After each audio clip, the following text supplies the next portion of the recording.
بالله من الشيطان الرجيم. بسم الله الرحمن الرحيم. القارعة ما القارعة وما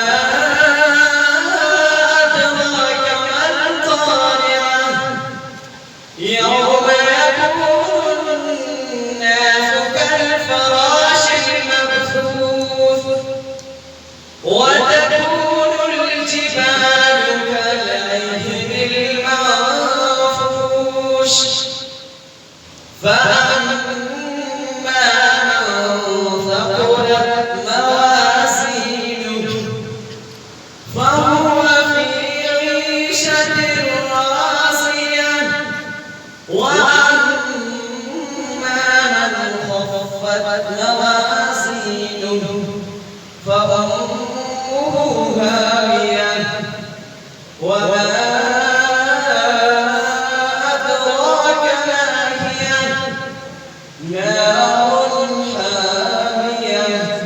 صدق الله العظيم.